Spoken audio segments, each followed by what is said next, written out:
부모가 자식을 키우다 보면 이런 말들을 자주 하게 돼요. 몇 번을 말했는데 라는 말을 자주 하게 됩니다. 그런데 이런 말을 내가 몇 번을 말했는데 못 알아듣니 라는 말은 이거 부부지간에도 우리가 흔히 하는 말이기도 하죠. 또 그런가 하면 사랑하는 사람들 사이에도 몇 번을 말했는데 라는 말을 하기도 합니다. 또 그런가 하면 또 친구들 사이에도 그렇게 말하기도 하고요. 특별히 누군가를 가르치는 티칭 사역을 하는 사람들도 이런 말을 자주 하기도 합니다. 자, 그런데 이 말을 역으로 뒤집어 놓고 보면 여러분들은 몇 번째 말을 듣고 잘 알아들으신가요? 여러분들도 몇 번을 말했는데 그 말을 많이 사용하시죠? 그런데 뒤집어 놓고 보면 여러분은 몇 번을 말해야 알아들을까요? 오늘 본문에 보시면 예수님께서 이제 두 번째 순환을 말씀하십니다. 첫 번째 순환 예고는 마태복음 16장 21절에 말씀을 주시는데요. 그때 주님이 말씀을 하셨고, 그런데 안타깝게도 제자들은 주님의 말씀을 잘 알아듣지 못했습니다. 우리가 잘 알아듣지 못했을 때 두 가지 우리가 분석해 볼 수가 있는데, 첫 번째는 머리가 잘 깨우치지 못해서 알아듣지 못할 수도 있고요. 또 두 번째는 머리가 나쁜 게 아닌데 머리는 좋은데 잘 알아듣지 못하는 것은 내 생각과 내 고집과 또 내가 살아왔던 그 경험들이 그걸 상대가 말하는 것을 이해를 하지 못하고 받아들이지 못할 때 그런 경우가 있는 거죠.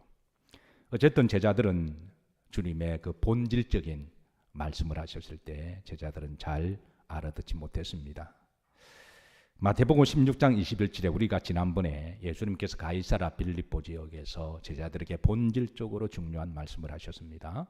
그게 다시 한번 우리 기억을 소환해서 21절 보시면 이때로부터 예수 그리스도께서 그러셨어요. 그전에는 예수님이 자기를 공개적으로 그리스도이심을 드러내시진 않았습니다. 아직 때가 안 되셨기 때문에.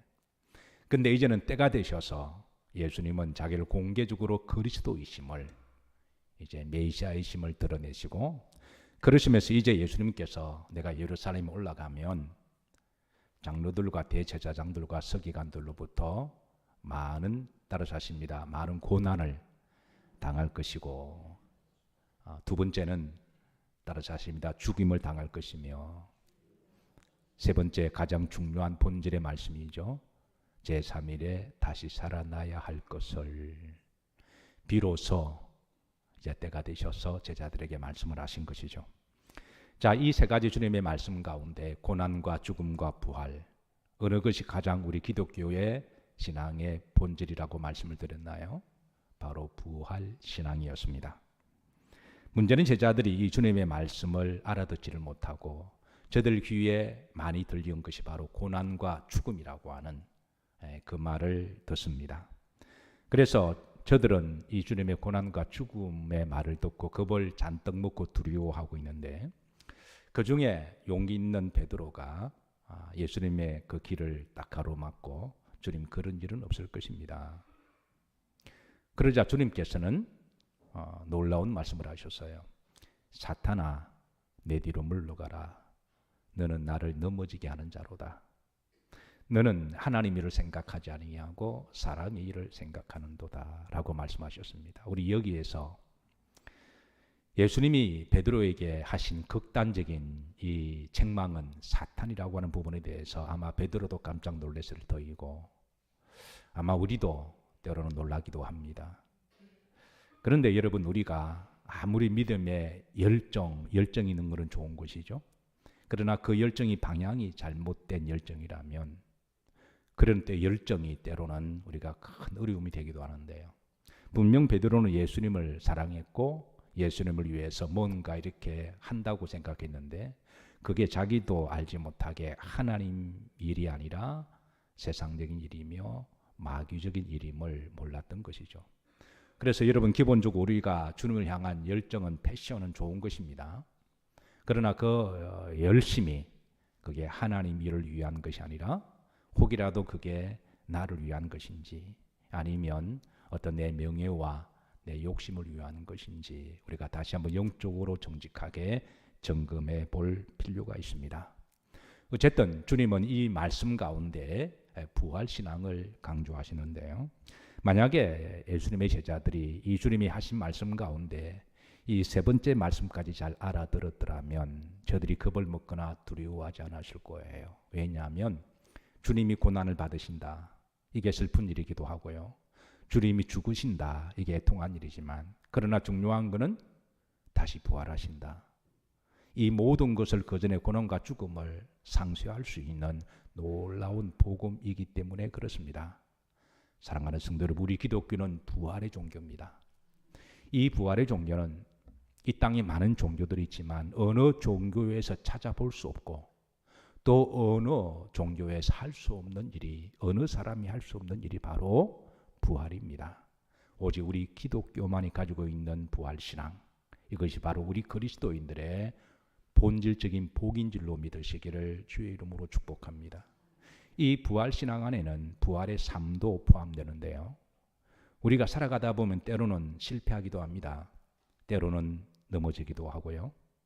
그럴 때마다 의인은 7번 넘어지더라도 다시 부활의 신앙으로 8번째 다시 세우시는 하나님이시라는 거예요. 사랑하는 성도 여러분, 우리가 살아가다 보면 넘어지고 실패하고 좌절할 때마다 이 부활의 신앙으로 여러분 그때마다 기도하시고 또 하나님 주시는 성령의 능력을 받으시고 그날 다시 일어나시기를 주의 이름으로 축복합니다. 그리고 궁극적으로는 우리들에게 영원한 부활은 바로 천국에 대한 소망이죠. 자, 주님께서는 오늘 두 번째 순환 예고를 하십니다. 순환 예고는 마태복음 17장 22절에 있는데요. 첫 번째 순환 예고는 마태복음 16장 21절에 가이사랴 빌립보에서 하신 거라면 두 번째 순환 예고는 오늘 본문 말씀에 보면 갈릴리에서 하신 말씀이에요. 결론적으로 말하면 제자들은 이 두 번째 말씀도 못 알아듣습니다.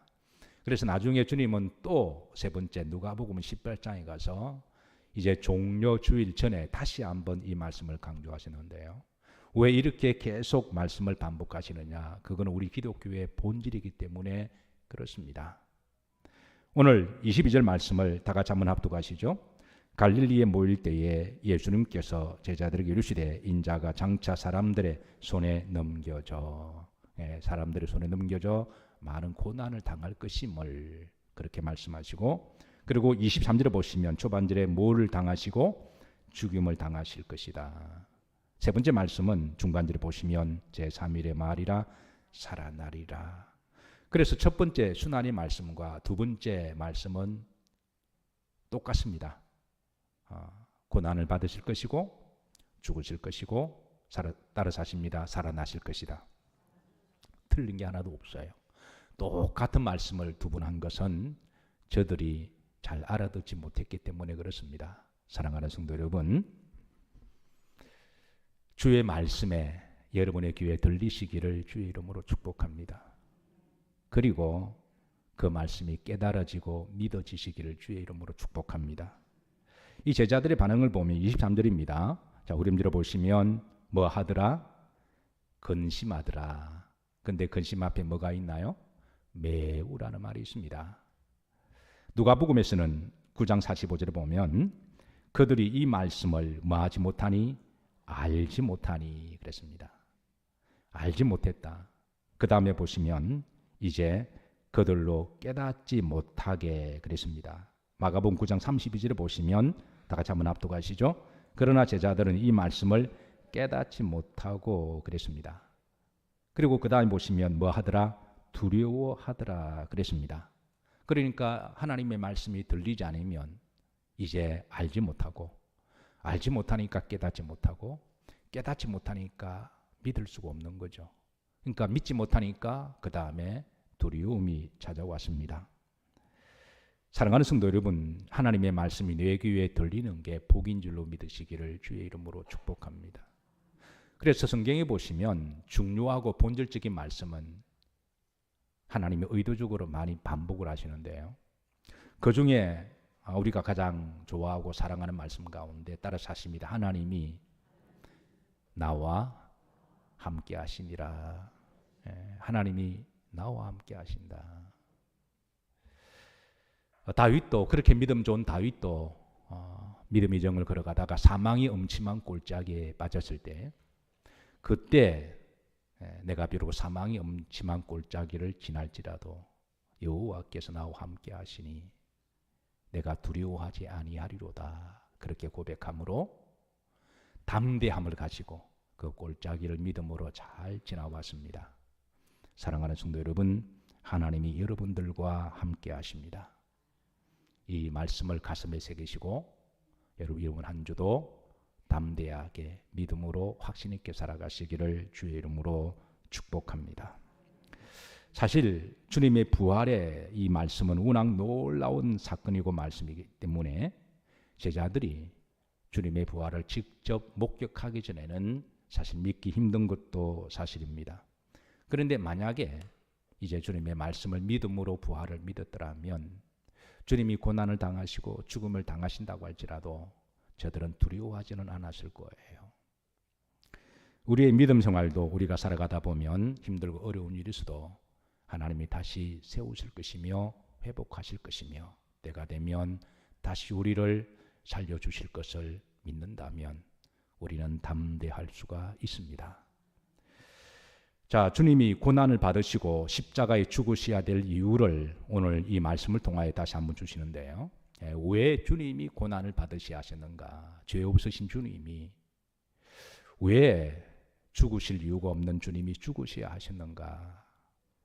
여기에 대해서 이미 선지자 이사야 53장을 통하여 오실 메시아가 바로 우리의 나의 죄 때문임을 이미 말씀을 해주셨는데요.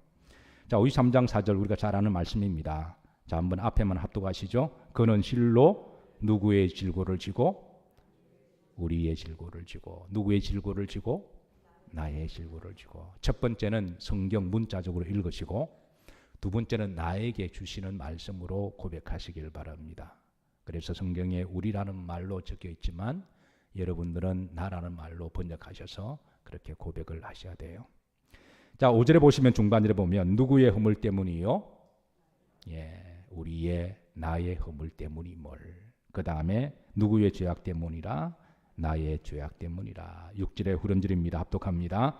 우리 모두의 나의 모두의 죄악을 예수 그리스도에게 담당시키셨도다. 그래서 주님께서 고난을 받으시고 죽으셔야 될 그 분명한 이유에 대해서 바로 우리들의 죄 때문임을, 나 때문임을 그렇게 알려주고 있습니다. 성경에 보시면 죄에 대한 정체에 대해서 알려주시는데 크게 이제 두 종류의 죄를 말씀하세요. 첫 번째는 따라서 하십니다. 원죄.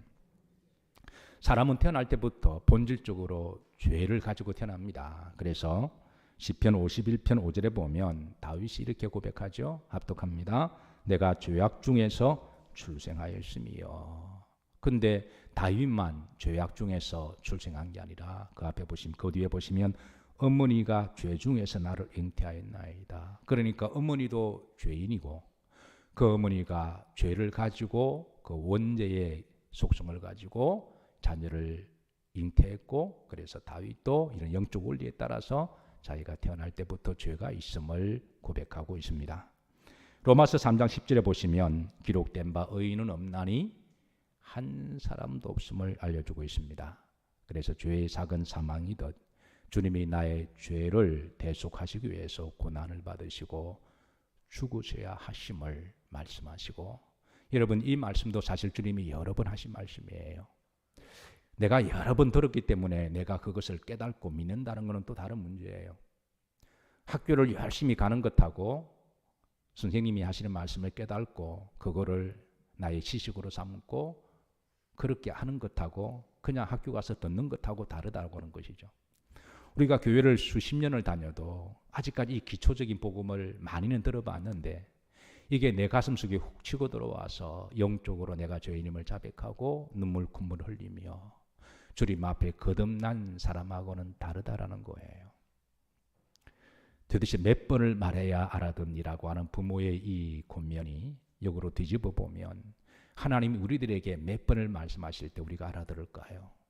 그래서 사랑하는 성도 여러분, 우리가 잘 아시는 말씀이지만 다시 한번 예수님은 누구의 죄 때문에?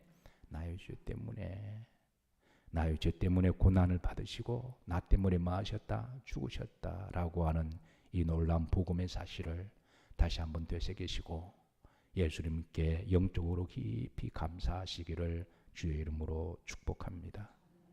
자, 그리고 성경은 우리들에게 원죄뿐 아니라 일반적인 죄도 있음을 알려주고 있는데요.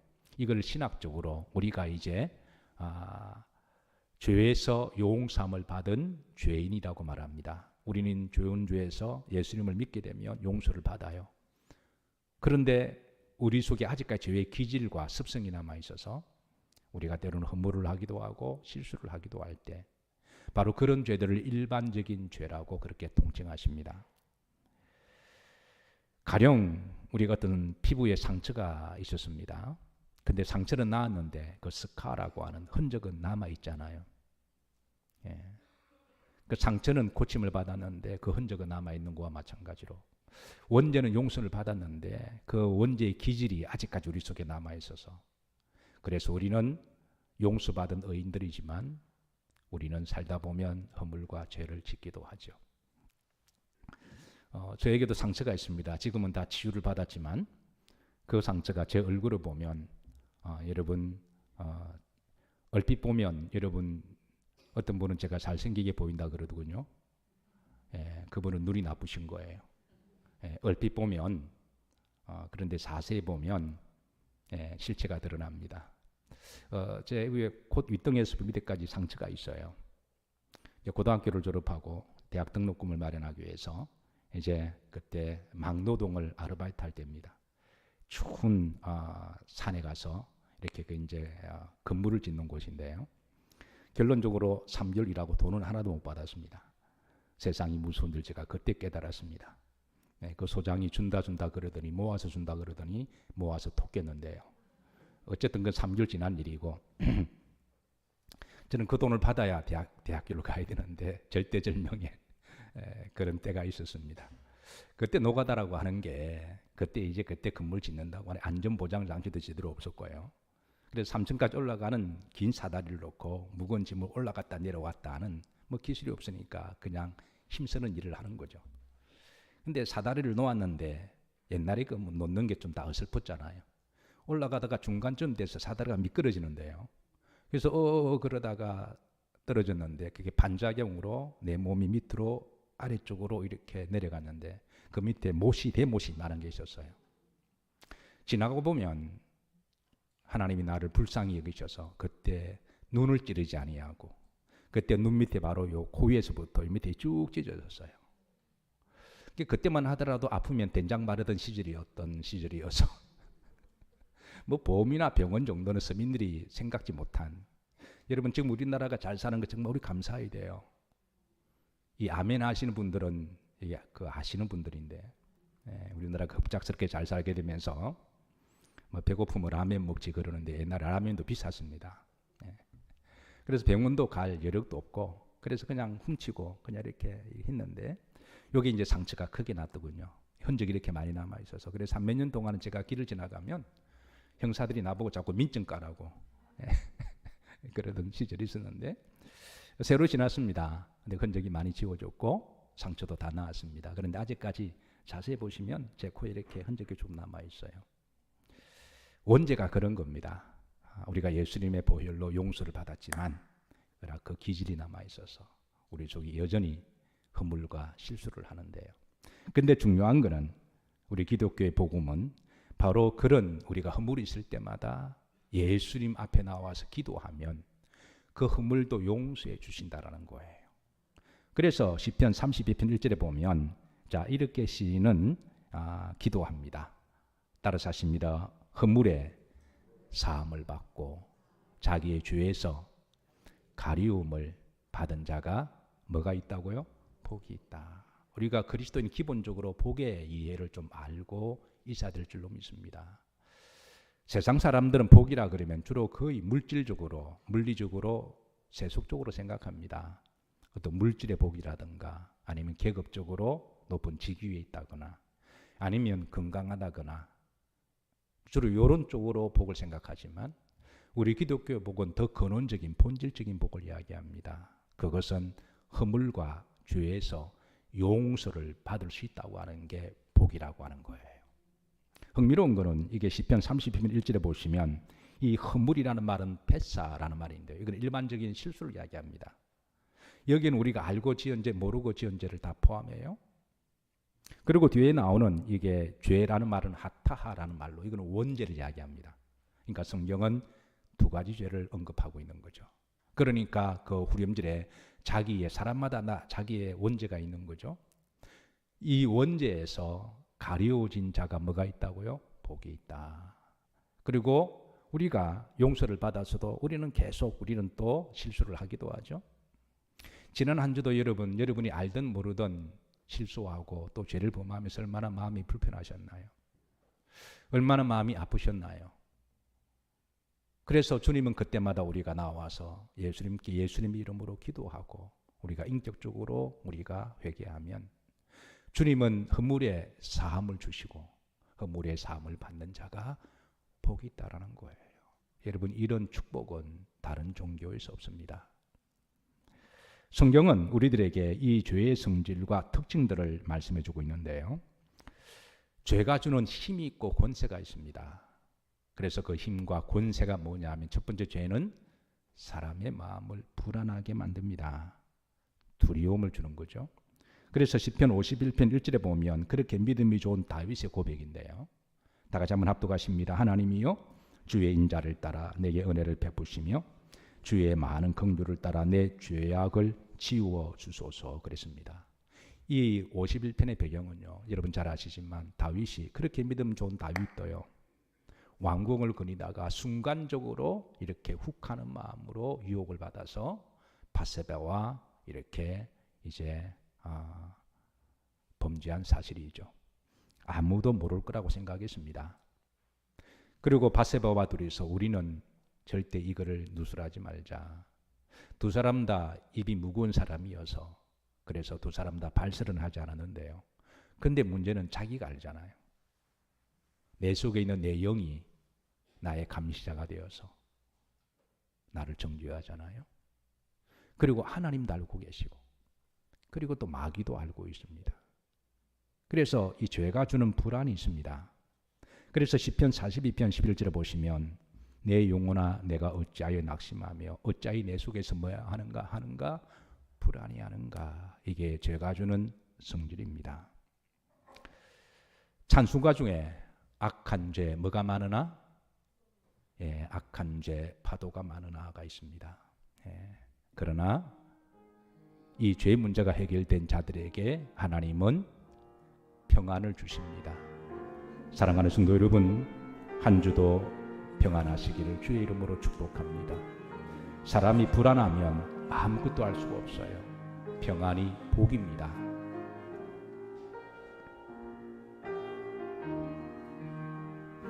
나 어느 곳에 있든지 늘 마음이 편하다.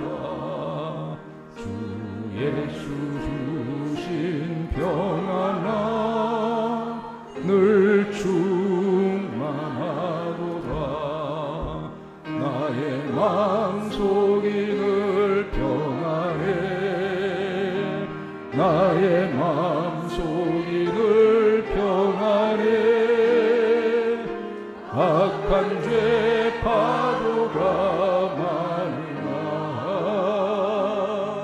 마음이 늘 평안해. 이번 한 주도 평안하시기를 주의 이름으로 축복합니다. 자, 두 번째, 죄가 주는 성질이 있습니다. 죄는 폭로성을 가지고 있어서 아무것도 모를 거라고 생각하지만 이게 두려운 거는 때가 되면 그 죄가 결정적인 순간에 찾아간다는 거예요. 민수기 32장 23절에 이 죄에 대한 성질을, 폭로성에 대해서 하나님이 알려주시는데요. 다 같이 합독하십니다. 너희가 만일 그같이 아니하면 여호와께 범죄하미니 너희 죄가 반드시 너희를 찾아낼 줄 알라. 사람들이 죄를 범하고 바로 회개하지 않은 것은 아무도 모를 거라고 생각하는 심리적인 마음 때문에 그런 거죠. 그래서 숨겨둡니다. 그런데 그 죄가, 그 죄에 되는 마귀가 역사하고 있기 때문에 때가 되면 결정적인 순간에 그거를 드러내고 폭로하게 해서, 그래서 우리가 때로는 매스컴을 보면 몇 년 전에 감추었던 은밀한 죄들이 어떤 우연한 사건으로 말미암아 그렇게 터짐으로 인해서 한순간에 공돈탑이 무너지는 경우를 우리가 많이 보잖아요. 그래서 하나님은 말씀하십니다. 죄가 너희를 찾아서 폭로하기 전에 먼저 그 죄를 회개하고 털어버리라는 거예요. 그러면 마귀가 그 죄에 대해서 청구서를 내밀었을 때 하나님은 약속하신 말씀에 따라 이미 그 죄는 해결되었기 때문에 더 이상 청구하지 못하도록 하나님이 정리하신다라는 거예요. 여러분 허물의 사함을 받고 그 죄에서 가리워진 자가 복이 있는 줄로 믿으시기를 주의 이름으로 축복합니다. 세 번째 죄는 자유를 빼앗아 가는데요. 고린도후서 3장 17절입니다. 합독합니다. 주는 영이시니 주의 영이 계신 곳에는 자유가 있느니라. 우리가 죄 문제가 해결되면 주시는 우리가 축복 중에 또 하나가 자유입니다. 자유입니다. I am free. 자유라는 거죠. 이번 주부터 이제 마스크를 벗는 우리가 자유를 누릴 수가 있습니다. 그동안 마스크를 쓰시면 얼마나 답답하셨나요? 예, 시원함이 있습니다. 그런데 죄에서 자유함은 마스크와 비교할 수 없는 우리 영혼의 자유함을 주십니다. 여러분 예수님 안에서 자유하세요. 예, 이게 복입니다. 예. 네 번째는 죄는 무게가 있습니다. 저는 세상에서 가장 무거운 짐은 우리의 삶을 지고 가는 노동이나 생활고보다는 저는 죄의 짐이라고 믿습니다. 죄는 그 사람을 어깨를 누르고 있습니다. 그리고 그 사람을 어둡게 만들어요. 그 사람을 부정적으로, 왜 죄 자체가 부정적이기 때문에, 그래서 죄는 그 사람을 부정적으로 만들고 원망하고 불평하고 남 탓하고 그리고 어둡게 만들어요. 그런데 이 죄 문제가 해결되면 하나님의 영은 희락의 영이고 감사의 영이니까 이 죄 문제가 해결되면 하나님은 우리의 믿음을 어린아이처럼 돌려놓으시고 항상 기뻐하게 하시고 범사에 감사하게 하시고 그리고 우리를 밝게 만드시는 하나님이세요. 여러분 이번 한 주도 여러분 얼굴에 웃음꽃이 활짝 피어나시고 평안하시고 또 어떤 일이든 간에 적극적으로 또 밝으시기를 주의 이름으로 축복합니다. 자, 다섯 번째는 죄는 그 사람의 종을 만드는데요. 로마서 6장 17절에 보시면 하나님께 감사하리로다 너희가 본래 누구의 종이었더니 죄의 종이었다. 이 죄는 습관성이 있죠. 빨리 틀어버리면 괜찮은데 그 죄를 계속해서 반복하게 되면 이 죄는 습관성을 가지고 나중에 중독을 만듭니다. 그러니까 중독이 되면 나중에 죄의 종이 되는 것이죠.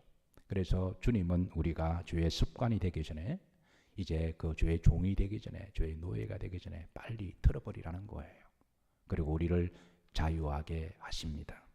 로마서 6장 22절입니다. 합독합니다. 그러나 이제는 너희가 죄로부터 못되고 해방되고 그랬습니다. 사랑하는 성도 여러분 따라 사십니다. 허물의 사함을 받고 죄에서 가려워진 자가 뭐가 있다고요? 복이 있습니다. 여러분 복받은 분들이에요. 이런 말은 세상 사람들이 못 알아듣습니다. 그런데 우리 그리스도인들은 이제는 알아들어야 돼요. 정말 복이 뭐냐? 부귀 영광을 누리는 게 복이냐? 그거는 세월 지나면 다 없어지는 것들이잖아요. 정말 복은 허물의 사함을 받고 그 주에서 가리워진 자가 뭐가 있다고요? 복이 있습니다. 따라서 하십니다. 주님, 제가 복을 받았습니다. 옆 사람 보면서 당신도 복을 받았습니다. 이번 한 주 이 말씀 암송하세요. 묵상하시고 소속을 말씀드립니다. 시편 따라서 내 시편 32편 몇 절? 1절. 이걸 옆으로 뒤집어 놓으면 1, 2, 3이 됩니다. 시편 32편 1절. 정말 친절한 금자시고 친절한 목사입니다. 그냥 우리가 기억을 해야 우리가 기도하잖아요. 우리가 아무리 머리가 좋아도 모르면 그걸 우리가 알 수 없잖아요. 그러니까 우리가 믿고 알고 반복하고 기도하기 위해서는 우리가 기억하는 것도 반드시 필요합니다. 시편 몇 편 몇 절이라고요? 32편 1절. 뒤집어 놓으면 1, 2, 3. 아마 평생 잊지 못하실 거예요.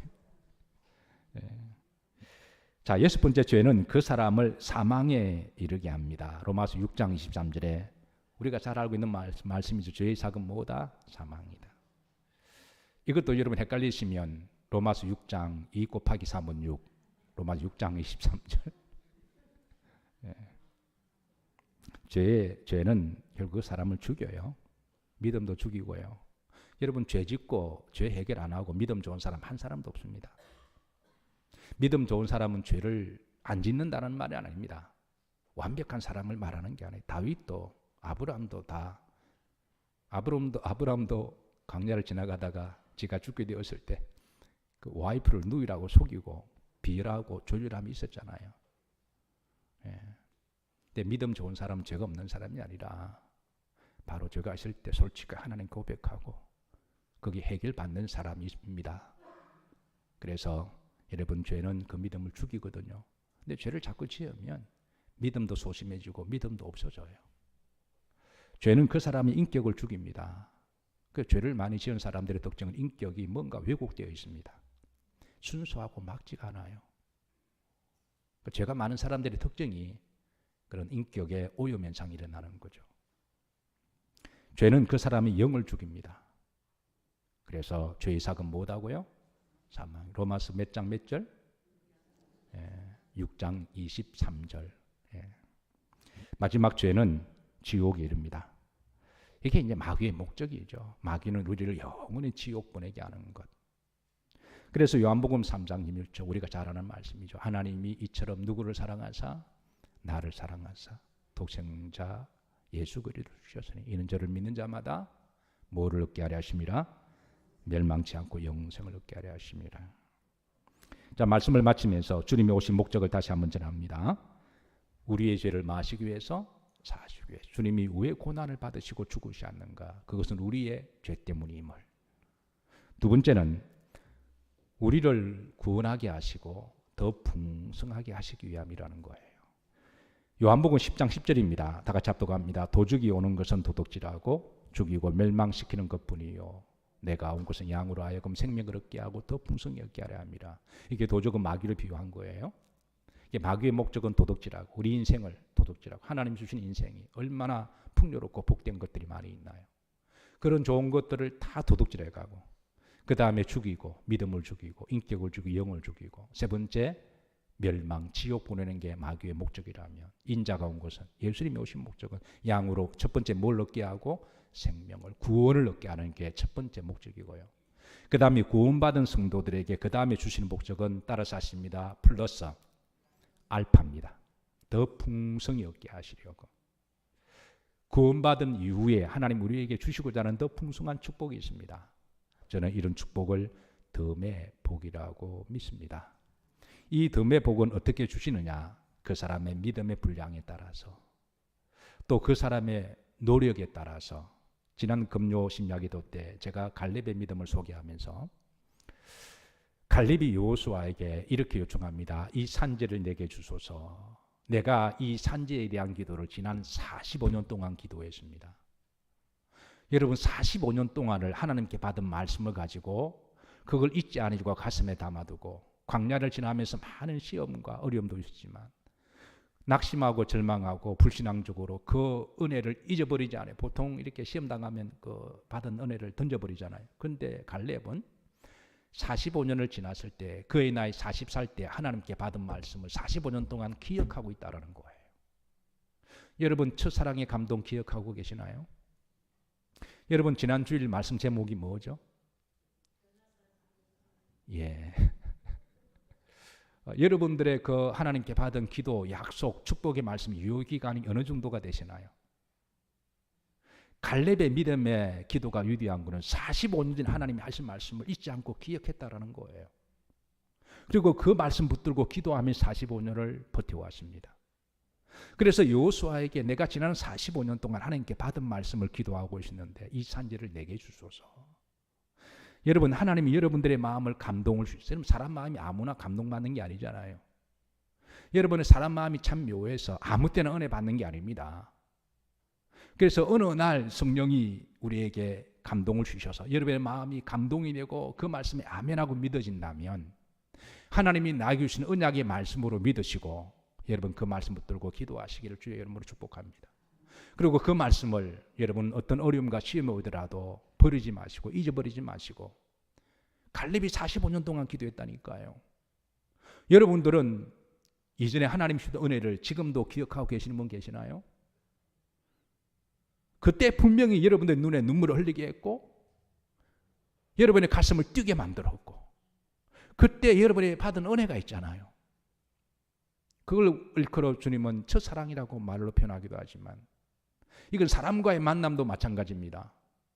살아가다 보면 약간의 어려움과 고난이 왔을 때 그때 그걸 배기처분한다면 잊어버리고 살아간다면 하나님께서 우리에게 축복을 하고 싶어도 우리가 잊어버리고 버렸는데 그 약속은 깨어졌는데 그래서 여러분 하나님 주신 언약을 여러분 꼭 기억하시길 무엇보다도 구원의 약속을 평생 잊지 마시고 기도하시기를 주의 이름으로 축복합니다.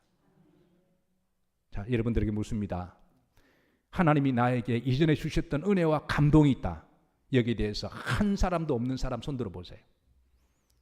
또 손들라 그러면 잘 안 드시니까 아마 다 있을 거예요. 자, 아마 여러분 다 있을 겁니다. 여러분 나름대로 또 신앙의 여정과 은혜가 있으니까 있을 겁니다. 여러분 울게 만들었고 가슴 뛰게 만들었고 그때 마음에 소망을 주었고 사망이 엄청난 골짜기를 다닐지라도 그때 담대했고 여러분 있으시죠? 자, 두 번째 질문 들어갑니다. 지금까지 그때의 그 감동, 그 말씀, 그 은혜 기억하는 사람 있으신가요? 만약에 여러분 잊어버리셨다면 당분간 하나님께 물어보세요. 하나님 제가 잠깐 잊어버렸는데 다시 기억나게 해주소서.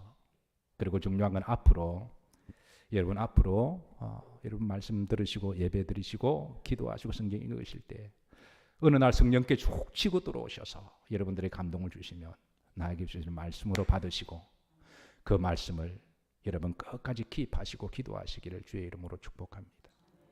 갈렙이 그 기도에 대한 믿음을 고백하면서 저 산지를 내게 주소서 그러면서 그리고 여호수아가 그 감동을 받고 그렇게 할지어다 축복을 하고 난 다음에요. 그 다음에 갈렙의 두 번째 믿음은 그 산지로 뛰어 올라갑니다. 병사들과 함께. 그리고 아낙 자손들 거인 족속입니다. 싸웁니다. 목숨 걸고 싸우죠. 그래서 여러분 우리가 기도하는 것도 믿음이고요. 그리고 우리가 행동하고 노력하는 것도 믿음입니다. 만약에 갈렙이 그 헤브론 산지 밑에서 저 산지를 내게 주소서라고 폼나게 멋있게 큰 소리 치면서 했는데 하나님이 그래 내가 내게 주노라 말씀 받았는데 올라가지 않고 밑에서 맨날 달라고만 그러면 하나님 그러지 않게 좀 올라가라. 좀 올라가라. 어떤 분이 복권 사고 맨날 당첨되게 해달라고 기도했는데요. 몇십 년 동안 복권 1등 되게 해달라고 기도했대죠. 근데 하나님 어느 날 꿈에서 말씀하시길 제발 복권 좀 사라. 복권을 사고 좀 해라. 여러분 기도하는 것도 믿음이고요. 기도와 감동을 받아서 내 삶의 현장 가서 내가 열심히 노력하고 때로는 죽기 살기로 싸우는 것도 믿음입니다. 그래서 여러분 구원 플러스 알파라는 거예요. 더 풍성히 주시겠다. 얼마만큼 더해 주실지는 그 사람 믿음의 분량이고 그 사람의 헌신과 그 사람의 노력을 비추어서 하나님이 주시겠다라는 거예요. 여러분이 구원 플러스 알파의 복을 누리시기를 이번 한 주도 여러분 열심히 살아가시기를 주의 이름으로 축복합니다. 그리고 마지막으로 결국 우리들을 천국을 인도하기 위한 삶임을 기억하시길 바라고 주님께서 내가 너희들에게 몇 번을 말해야 알아듣겠느냐. 여러분 지혜로운 성도들은 믿음 좋은 사람들은 한두 번 들으시면 그 다음부터 여러분의 말씀으로 삼으시고 여러분 복되게 믿음으로 살아가시기를 주의 이름으로 축복합니다.